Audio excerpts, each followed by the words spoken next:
Hai, berjumpa lagi dengan saya Erlangga. Kali ini kita akan membahas salah satu faktor genetik yaitu mesin kecerdasan. Nah, sebelumnya kita sudah pernah bahas faktor-faktor genetik lain dalam teori strata genetik Stephen yaitu faktor jenis kelamin, faktor drive kecerdasan, dan faktor genetik golongan darah. Nah, kali ini kita akan membahas lebih dalam tentang apa itu mesin kecerdasan.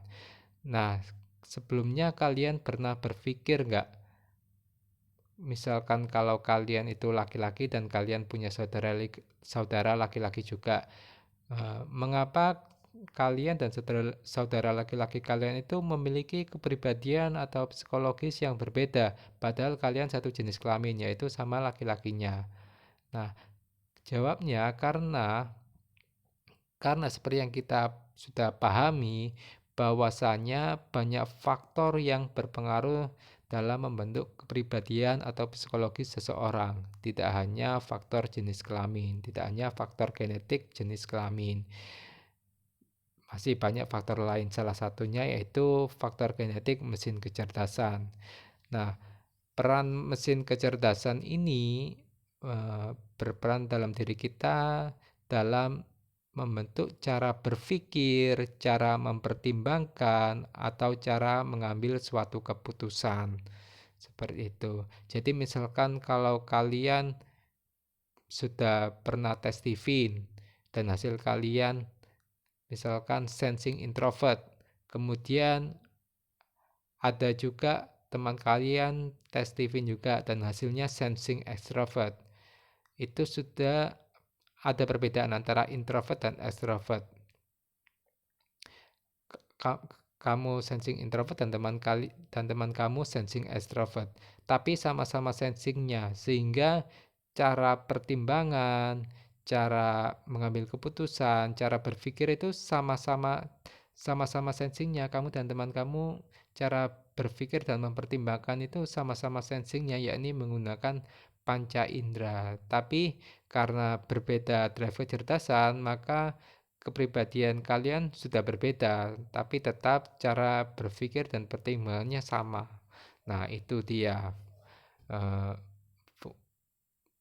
Nah, itu dia fungsi mesin kecerdasan sebagai cara kalian dalam mempertimbangkan atau mengambil keputusan. Nah, mesin kecerdasan dalam konsep Stephen itu ditentukan berdasarkan belahan otak mana yang dominan pada diri kita.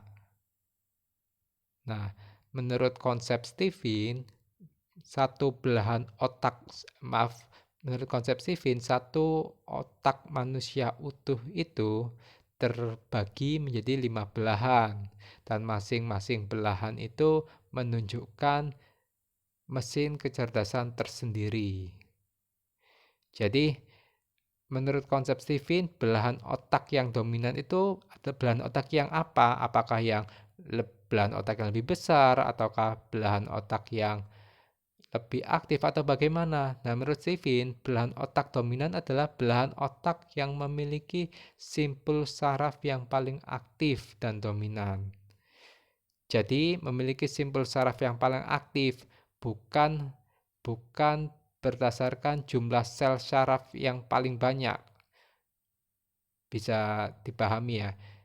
Jadi kalau menurut konsep Stephen itu belahan otak yang dominan itu jikalau belahan otak itu memiliki simpul saraf yang paling aktif dan dominan dibandingkan 4 belahan otak lain. Nah, itulah bedanya tes sidik jari Stephen dengan tes sidik jari selain Stephen.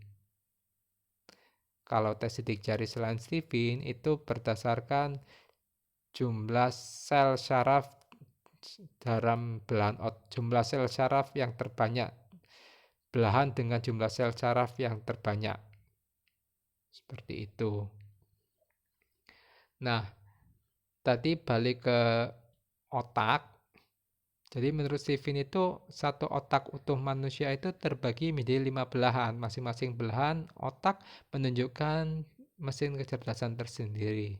Jadi ada belahan limbik kiri menunjukkan kecerdasan sensing, ada belahan otak depan kiri thinking, ada belahan neokortex kanan intuiting, ada belahan limbik kanan feeling, dan terakhir ada belahan otak tengah menunjukkan kecerdasan insting. Jadi ada 5 belahan dan masing-masing belahan menunjukkan mesin kecerdasan yang berbeda. Seperti itu ya, bisa dipahami ya. Nah, perbedaannya apa antara kelima mesin kecerdasan itu? Perbedaannya itu seperti apa? Jadi masing-masing mesin kecerdasan itu memiliki perbedaan yang telak signifikan. Jadi orang sensing, mesin kecerdasan sensing atau orang sensing itu dia mempertimbangkan, mengambil keputusan itu menggunakan panca indera atau 5 indera. Sehingga dia hanya bisa menjangkau kondisi saat ini, masa sekarang. Dia tidak bisa menjangkau masa depan karena panca indera itu maksudnya ya pendengaran, penglihatan seperti itu ya. Panca indera mereka hanya bisa menjangkau kondisi yang terjadi saat ini, sesuai yang realita terjadi saat ini. Nah, orang sensing ini hanya bisa menjangkau fakta-fakta sehingga dinamakan sehingga orangnya ini konkret. Jadi dia ini baru percaya kalau ada fakta-fakta atau bukti-bukti yang nyata yang bisa mereka indra seperti itu. Jadi fakta itu berbeda dengan data. Jadi kalau fakta itu ya pokoknya benda itu ada, entah itu dari mana atau bagaimana caranya ada. Orang sensing cenderung tidak mau tahu. Pokoknya apa yang dia lihat, dia raba, maka dia percaya. Seperti itu. Itu namanya konkret. Jadi dia butuh fakta supaya paham dan percaya. Kemudian orang sensing itu orangnya praktik. Jadi dia lebih suka langsung eksekusi, langsung bekerja di lapangan. Dia orangnya sangat praktik. Jadi tidak suka teori-teori itu. Dia lebih suka langsung kerja nyata. Nah, itu dia orang sensing, cirinya menggunakan 5 indera atau panca indera. Kemudian orang itu masa kini hanya bisa menjangkau kondisi saat ini, realita yang terjadi. Kemudian konkret, jadi dia itu butuh fakta supaya bisa lebih paham, fakta atau bukti supaya lebih paham, dan praktik, lebih suka bekerja. Sedangkan orang thinking itu dia menggunakan atau mengandalkan akal pikiran. Sehingga orang thinking itu orangnya logis. Dia sangat logis. Jadi logis itu ya percaya sesuatu yang masuk akal, yang dapat dinalar. Seperti itu. Kemudian orang thinking itu butuh data. Dalam mempertimbangkan, memutuskan itu butuh data, menggunakan data-data. Nah, data itu tadi berbeda dengan fakta. Kalau data itu sesuatu yang bisa diukur dan bisa dikelola atau diolah lebih lanjut menjadi suatu keputusan. Sehingga orang thinking itu karena menggunakan data, maka orang thinking itu lebih objektif. Jadi dia lebih adil. Objektif itu sehingga lebih adil. Jadi kalau benar ya benar, kalau salah ya salah. Karena hanya berdasarkan data. Kemudian karena orang thinking ini dia lebih suka menganalisis mengapa ya Analisis maksudnya menguraikan ya, menguraikan lebih lebih menjadi satu bagian yang lebih terpisah, lebih kecil seperti itu analisis itu. Jadi mengapa bisa begini, bagaimana caranya, itu menganalisis sehingga orangnya jadinya lebih kritis, suka berpikir, suka mikir seperti itu. Suka berencana, memikir, ya itu orang thinking.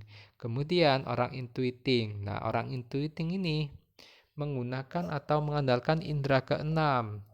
Indera keenam itu ya intuisi itu, intuisi. Jadi orang intuiting ini karena menggunakan intuisi, maka dia lebih melihat atau lebih mampu cenderung hanya melihat masa depan. Jadi masa depan dia mampu menjangkau masa depan yang belum terjadi. Seperti itu.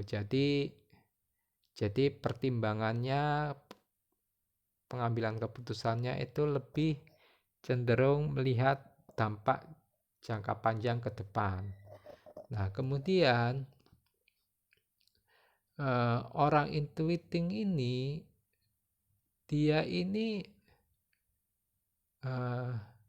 tidak butuh atau hanya perlu sedikit sekali data atau fakta dia dalam pengambilan keputusan, sehingga dia ini nyaman dengan sesuatu informasi yang abstrak, ambigu, yang belum jelas itu nyaman. Sehingga dia meskipun hanya memiliki sedikit informasi, sedikit data atau fakta, maka dia tetap bisa untuk mengambil keputusan itu, menentukan pola atau mengambil keputusan, sehingga disebut abstrak. Jadi abstrak ini lawannya konkret. Jadi kalau konkret itu butuh fakta yang jelas. Nah, kalau abstrak ini tidak perlu seperti itu. Kemudian orang intuiting ini lebih suka mengkonsep. Jadi mengkonsep ini lawannya praktik. Jadi kalau praktik lebih suka bekerja, kalau mengkonsep itu dia lebih suka seperti membayangkan, mengkonsep, membuat gagasan seperti itu.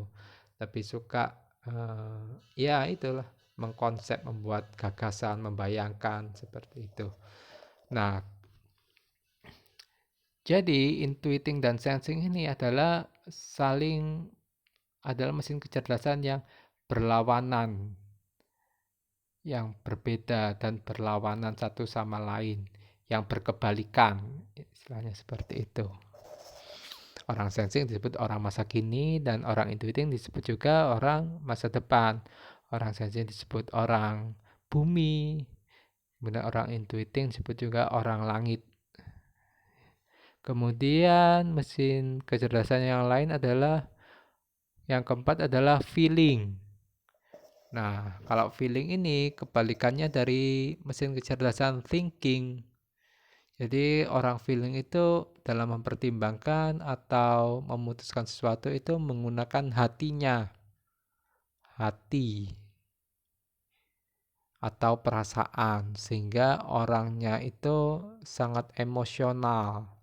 Emosional itu adalah sifat yang netral ya, bukan buruk. Jadi emosional itu belum tentu suka marah, bukan. Emosional itu mampu mengungkapkan perasaan dengan baik. Perasaan sedih, bahagia itu sangat kentara, sangat terlihat dalam orang feeling itu. Nah, sehingga tadi orang itu sangat emosional karena tadi dia menggunakan hati, sehingga orang itu perasa sensitif dan emosional. Nah, orang feeling itu dalam memutuskan itu dia tadi karena menggunakan hati, maka lebih banyak hanya berdasarkan rasa. Rasanya gini ya, rasanya seperti ini. Sehingga orang feeling ini lebih subjektif. Subjektif ini lawannya objektif. Jadi Orang feeling ini lebih melihat pelakunya atau alasan-alasan di baliknya sehingga lebih toleran. Lebih toleran, tidak saklek seperti orang thinking yang lebih tegas adil. Kalau salah ya salah, benar-benar. Kalau benar ya benar, orang feeling ini lebih toleran. Kemudian orang feeling ini dia lebih memahami, lebih menyukai kegiatan yang memahami. Jadi daripada mengkritisi, menganalisis seperti orang thinking, dia lebih mencari persamaan dalam perbedaan, memahami. Oh, jadi dia selalu mencari titik temunya, persamaannya. Kemudian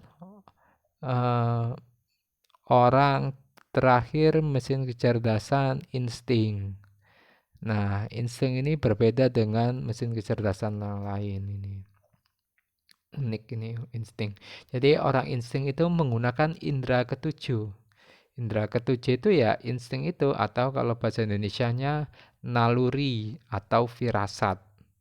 Berbeda ya dengan perasaan. Kalau perasaan feeling ya. Kalau ini lebih ke firasat atau naluri. Sehingga orang insting dalam mempertimbangkan atau mengambil keputusan itu sangat responsif. Jadi sangat cepat sekali, bahkan cenderung tidak mikir karena saking responnya. Karena itu kan hanya bernaluri. Jadi naluri itu sesuatu yang tidak tiba-tiba ada aja, nggak perlu mikir, tiba-tiba ada aja, tiba-tiba datang gitu. Seperti apa ya, ibaratnya seperti ilham atau wahyu. Jadi tiba-tiba datang, kemudian kita langsung bereaksi. Ada kejadian langsung kita bereaksi tanpa ada pertimbangan. Itu makanya sangat responsif. Kemudian orang insting ini, nah ini uniknya, orang insting itu orang serba bisa. Jadi berbeda dengan 4 mesin kecerdasan lain, 4 mesin kecerdasan sensing, thinking, intuiting, feeling itu mesin kecerdasan yang spesialis. Orang sensing spesialis di wilayah sensing.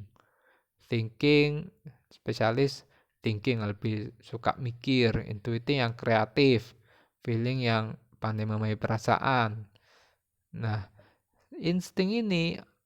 orang insting ini orang serba bisa. Dia serba bisa. Dia kalau belajar sensing ya mampu, belajar thinking ya mampu. Hidup bekerja di lingkungan intuiting ya mampu, hidup di lingkungan feeling ya mampu. Serba bisa. Dia bisa masuk ke wilayah manapun. Sayangnya serba bisanya itu nanggung. Nanggung alias ya tidak bagus-bagus amat, ya biasa-biasa aja 50%. Kalau yang sensing itu sensingnya 100%, thinkingnya 100%. Nah, kalau insting ini serba bisanya dia bisa mempelajari semuanya tapi nanggung hanya 50%, 50% masing-masing itu. Jadi nggak bagus-bagus amat. Nah, itu kelemahannya insting itu. Serba bisa tapi nanggung. Nah, kemudian orang insting itu adaptif. Nah, karena dia itu serba bisa, maka dia adaptif dalam menyesuaikan dengan lingkungannya. Dia bisa jadi apapun. Kalau di lingkungan orang sensing ya dia bisa survive, bisa bertahan. Jadi mirip orang sensing. Seperti itu. Jadi dia bisa bekerja sebagai orang sensing, adaptif, bisa menyesuaikan diri. Nah, itu dia perbedaan 5 mesin kecerdasan dalam konsep Stephen. Jadi kita perlu luruskan, kita perlu pahami bahwa 5 mesin kecerdasan ini adalah sama baiknya. Tidak ada yang paling unggul. Semuanya sama baiknya dan setara. Tidak ada yang paling baik. Tidak ada. Nah, mengapa sih kita perlu memahami mesin kecerdasan ini, perlu mengetahui mesin kecerdasan ini? Ya karena karena sebagai manusia kita akan terus bersosialisasi dengan orang lain, dengan manusia lain yang mungkin mesin kecerdasannya berbeda. Jadi ya itu, kita kembali lagi tidak bisa menyamakan semua orang dengan kita. Semua orang itu berbeda, semua orang itu unik. Jadi kita nggak bisa memaksa orang lain supaya memahami diri kita atau memaksa orang lain supaya ikut dengan aturan kita, nggak bisa, karena semua orang itu memiliki bisa jadi memiliki mesin kecerdasan yang berbeda dengan diri kita. Jadi supaya komunikasi kita lancar dan tujuan kita tercapai, maka kita harus memahami masing-masing masing-masing mesin kecerdasan pada orang lain.